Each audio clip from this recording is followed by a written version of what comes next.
Hello everybody and good afternoon. Welcome to the European Watch Company YouTube channel. I'm Robert and I am here today with a Take 5. We weren't able to do our live stream last week due to our production staff all being out of the office. So I thought I'd come at you early this week. Not to mention we had 5. We have a lot of stellar new arrivals right now, but we had 5 that I thought were really worth highlighting. Right now here in Boston, it is gray, it is dreary, it is rainy.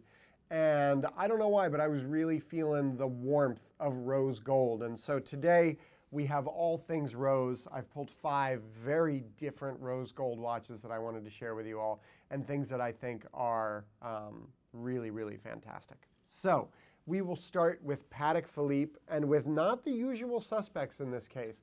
I have here a modern ellipse, the reference 5738 in rose gold with a black dial. These are probably the biggest ellipse references Patek has ever made, so it fills out the wrist really nicely. It feels very modern. And we've got a caliber 240 under the hood, which of course is Patek's best caliber that they've ever made. It is incredibly thin for an automatic. They don't give you the display back. Sadly, I think that would have been really nice. But the ellipse to me, like I feel all things 70s are really big right now.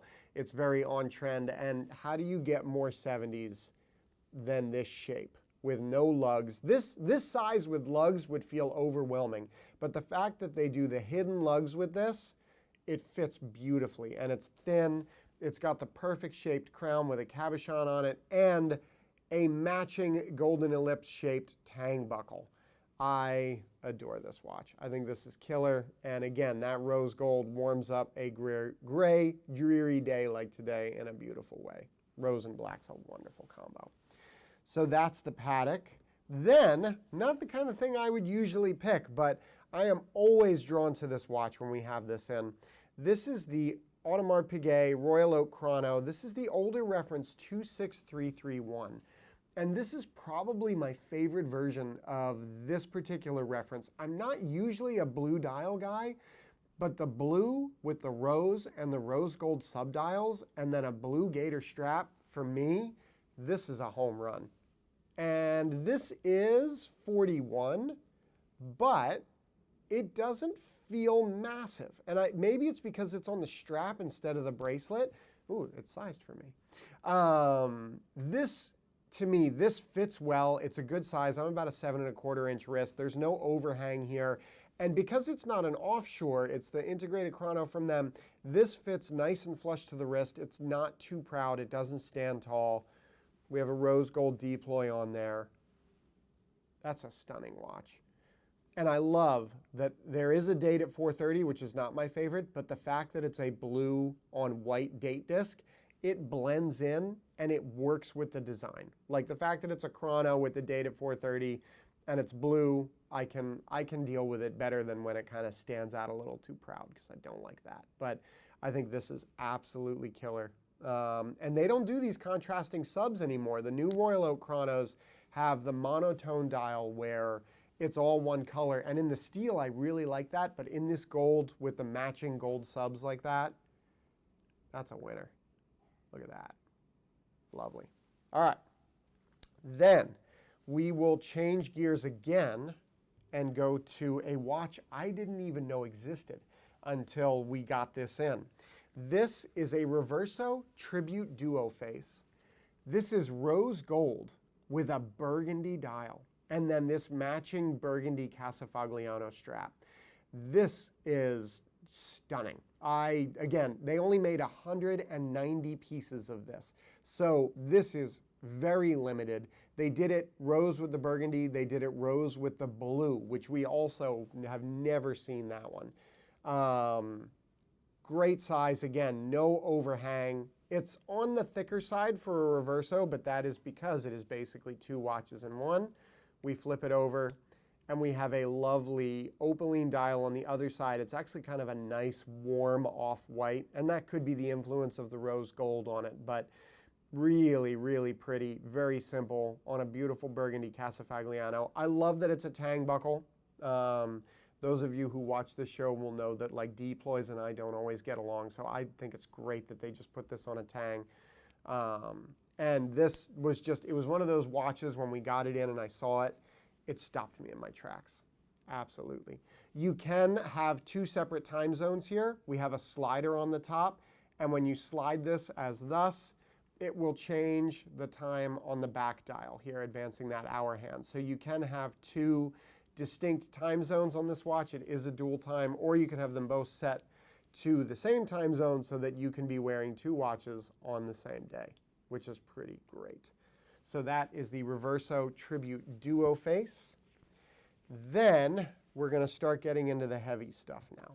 So we've talked a lot about the Lange Datograph on this channel, and with good reason. It is a watch that changed the industry. It is an icon now that, you know, Lange, when they made this, there was nothing out there that competed with this at this point. This was kind of one of the first fully in-house, manually wound chronographs.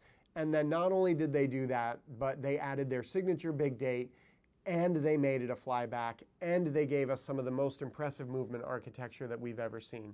So this is a first generation datograph in the 39mm case, so we have a slightly smaller case. We don't have a power reserve on this, and we have these 3 Roman numerals. That is such a small little detail, but it's one of those things I love about this watch. This rose gold silver dial, we don't see as much as the platinum, and I actually think it's one of the nicer combinations. There's the caliber, for those of you who want to see. An absolute work of art, as with most Lange calibers. I mean, what do you get to compete with that? If you're looking at this watch and you're interested with this, I don't even know what else I would recommend to hold you over in the meantime or something. It is thick, right? It is that kind of tall, vertical construction of the movement obviously is going to make for a thicker watch, and we have a big date on there. So all of those things together do make it a little thicker, but because this is 39 and not the bigger, I think it's 41 or 42 on the up-down, this still fits. I would wear this all the time. The subdials on these, you'll see, have a slightly different hue to them because they're German silver, so they often patina and get a lovely color on them. It's got a great feel on the chronograph buttons, and you've got a quick set for the big date. I'm going to just advance this to make sure that's not midnight, which it's not. And then we can change the big date with the button here on the side as well. So that's nice and easy when you need it. Lume in the hands, flyback, and then blued steel for the small hands there. Nothing else to say. Lange Datograph, rose gold, 39mm, winner. Lovely. All right, now for the real big guns. This is the Breguet La Tradition Fusée and Chain Tourbillon. So this is like the flagship for this Tradition line. The Tradition line was inspired by a pocket watch that Breguet made, you know, back in the late 1700s.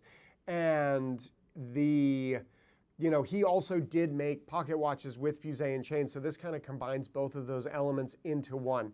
So the Fusée and chain, you feel it when you wind it. You've got your snail cam here and your chain over here, and as I'm winding it, it starts wrapping that chain around that snail cam. So we have a real tiny, basically miniature bicycle chain here that is wrapping around that. And that has to do with, as the power is released from the mainspring, the snail cam and the chain is supposed to provide the most even distribution of that power throughout the life of the spring.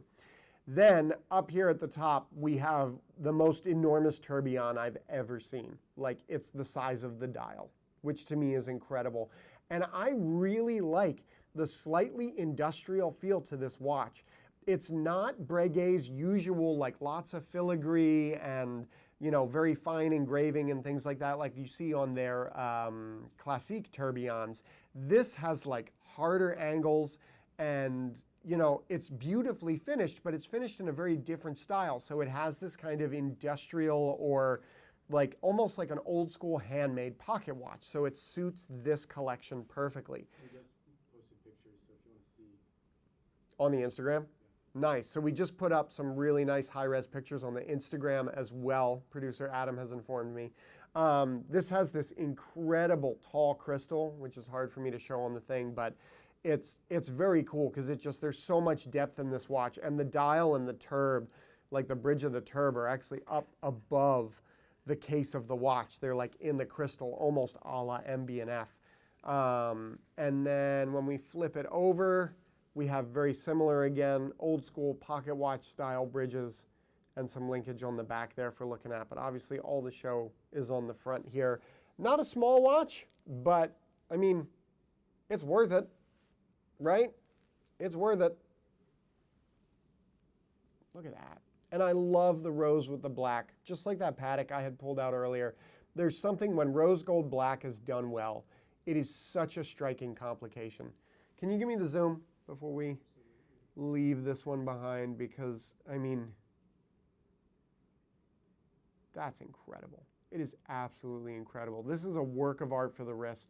And this is one of those things where, like, the fact that this is below that original retail price blows my mind. Like, this is an absolute monster watch on the secondary market. I like Breguet in general. I think this is King Breguet right here. It doesn't really get much better than that. So that's my 5 for a rainy day in Boston. Some nice warm rose gold. I'm going to head back upstairs, put my rose gold trapeze back on. I enjoyed spending this time with you all. While you're on this page, please do like this video and hit that subscribe button. If you hit the little bell next to it, you'll get notified when we go live for the Horological Happy Hour, which is happening this Thursday at 5 o'clock, and for when we do Take 5s and when we post Gone in 60 Seconds and all of that content that we have been putting out recently. Thank you again for joining me, and I look forward to seeing you next time. Bye-bye.